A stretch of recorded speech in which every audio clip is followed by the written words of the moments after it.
Viewers, আপনারা তো সবাই জানেন যে ইলিশ মাছ অনেক সুস্বাদু, কেনা ভালোবাসি ইলিশ মাছ খেতে। তো চলেন আমরা এখন ইলিশ মাছ ধরার কিভাবে ধরছে আর কিভাবে তারা ইলিশ মাছ পাচ্ছে সেই ভিডিওটি আমরা আপনাদের সামনে তুলে ধরবো। তো চলেন, এই যে নদীর মাঝখানে দেখতে পাচ্ছেন একটা নৌকা নিয়ে তারা মাছ ধরছে। তো আমরা চলেন, এই যে দেখেন এইখানে আমরা যাব। তো এইখানে যাওয়ার জন্য আমাদের জন্য যা করতে হবে সেটা হলো আমরা এখন একটা ট্রলার নিচ্ছি। তো আমরা তাদের কাছে যাব। এই যে দেখেন এখানে একটা ট্রলার আছে, এই ট্রলারটা নিয়ে আমরা এখন যাব। তো চলেন যাই দেখি তারা কি করতেছে ওইখানে। তো আমরা এখন এই ট্রলারে উঠতেছি। দেখেন আমরা এই ট্রলারে করে আমরা যাব ওই নৌকার কাছে। এই এক ভাই আছে, ভাই আমাদের নিয়ে যাচ্ছে, ভাই অনেক ভালো। এই যে ট্রলার রেডি করলো।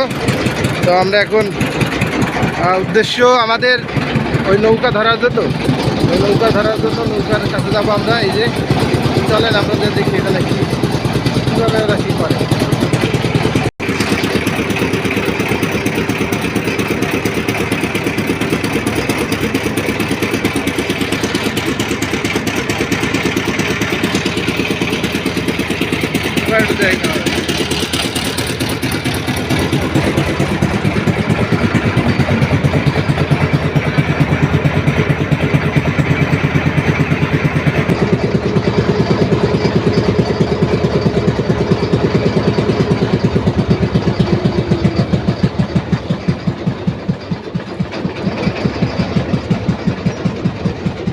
তো আমরা তাদের কাছে আস্তে আস্তে চলে আসছি। দেখেন তারা, আপনারা লাইভ দেখতে পাচ্ছেন, মানে আমি লাইভভাবেই আসছি তারা কিভাবে মাছ ধরতেছে। ওই দেখেন তাদের সাথে হয়তো আমরা কথা বলবো, আপনারা দেখতে থাকেন লাইভ।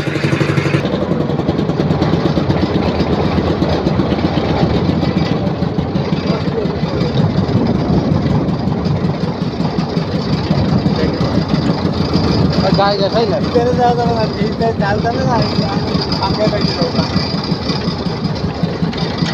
আসসালামু আলাইকুম ভাই, কি অবস্থা?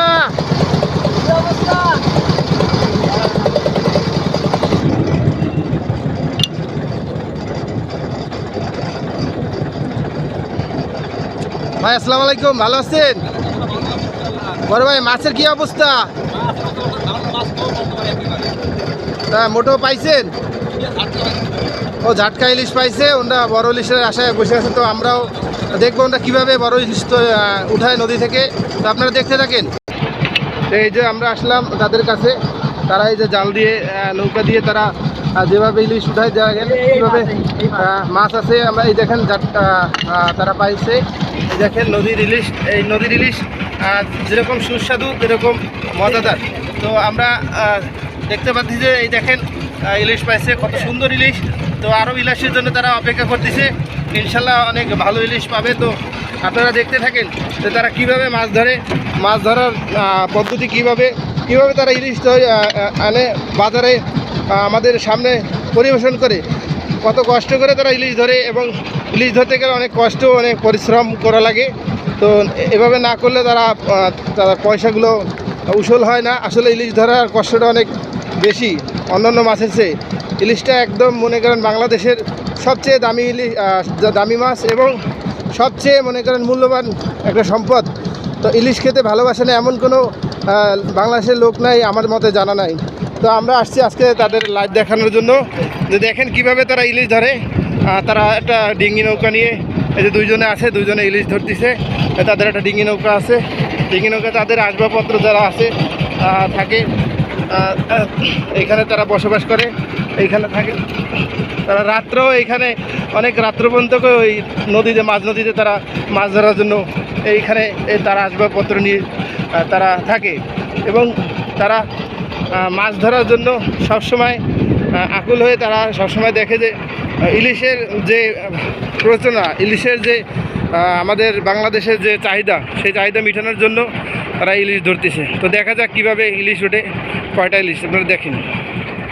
একটু জায়গায় দেখেন আপনাদের ইলিশ কতটুকু ইলিশ পাইছেন, একটু হাত দিয়ে দেখান না ইলিশ। এই দেখেন একটু মাথাটা দেখান ইলিশের সোজা করে। এই যে ইলিশ দেখেন, এই ইলিশ পাইছে। তো এই ইলিশ পেতে গেলে অনেক কষ্ট করতে হয়, অনেক জাল টানতে হয়, পরিশ্রম করতে হয়, তারপরে না আপনার সুফল মিলে।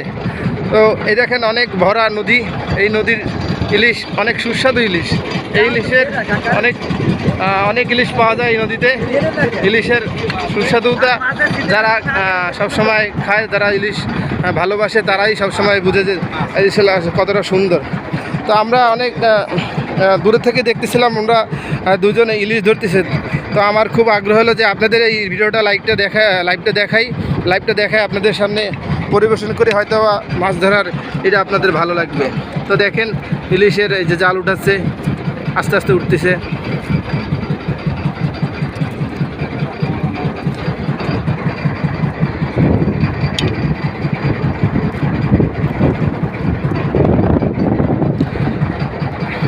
আর যারা আমার এই নতুন চ্যানেলে ভিডিওটি দেখছেন, প্লিজ দয়া করে আমার সাবস্ক্রাইবার আর লাইক কমেন্ট করে দেবেন।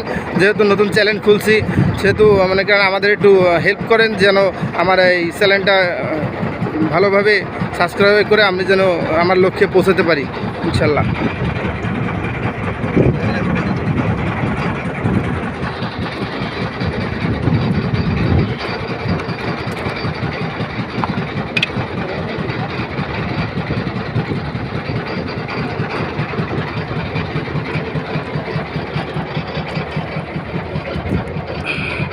আর অপেক্ষা করলে ইলিশ আসবে, তো অনেকক্ষণ অপেক্ষা করা লাগে। কাকা, এটা কি আপনারা রাত্রে কি জালটা বিছাই যান? হ্যাঁ, রাত্রে বিছাই। রাত্রে বিছান? হ্যাঁ, কখন? রাত্রে মানে মাঝরাত্রে নাকি এমনি সন্ধ্যার পর? সন্ধ্যার পরে না, ভাটির শেষে আর জোয়ারের শেষে। জোয়ারের শেষে? আর ভাটির শেষে। তা কত ঘন্টা রাখা লাগে এটা? কত ঘন্টা সময় রাখি। কত ঘন্টা সময় রাখি? ঘন্টা অনেক সময় রাখে। ও, তারপরে আপনারা জাল তুলতে আসেন? হ্যাঁ। রাত্রে লাগাই যান কি আর দিনে আসেন? রাত্রে লাগাই, রাত্রে এটা আনি এবার। ও, তাই আজকে তো দিনে আসলেন? আচ্ছা, দিনে যখন জোয়ার হবে তখন শেষ বাড়িতে ফেলাই, যখন জোয়ার হয়ে যখন টানলাম, আবার শেষ জোয়ার যখন হয়ে যাবে, শেষ জোয়ার একেবারে বাড়ি হবে, ওই সময় আবার ফেলাবো। ও, আবার টানবো বাড়ির আগে, পুরো বাড়ির আগে টানবো। মাছ বর্তমানে কম একেবারে। মাছও মনে হয় ইদানিং চালাক হয়ে গেছে, বুঝছেন ভিউয়ার? মাছ ইদানিং চালাক হয়ে গেছে, ধরা পড়ে না, ধরা ছোঁয়ার বাইরে তারা এখন অনেক কম। আবার ধরা পাবো ইনশাআল্লাহ। তারা আবার আস্তে আস্তে মনে করেন যখন রাত্র হয় তখন এই ইলিশগুলো মনে হয় উপরে ওঠে নদীর উপরে, নাকি? রাত্রে মনে হয় উপরে ওঠে মাছ। তো ভিউয়ার্স, আপনাদের অনেক ধন্যবাদ আমার এই ভিডিওটি দেখার জন্য। সবাইকে আমার চ্যানেল সাবস্ক্রাইব করার জন্য অনুরোধ রইল। নতুন আমার ভিডিও পেতে, আপডেট পেতে আপনি আমার চ্যানেলগুলো সাবস্ক্রাইব করে দিন, লাইক কমেন্ট করে দিন। ধন্যবাদ সবাইকে।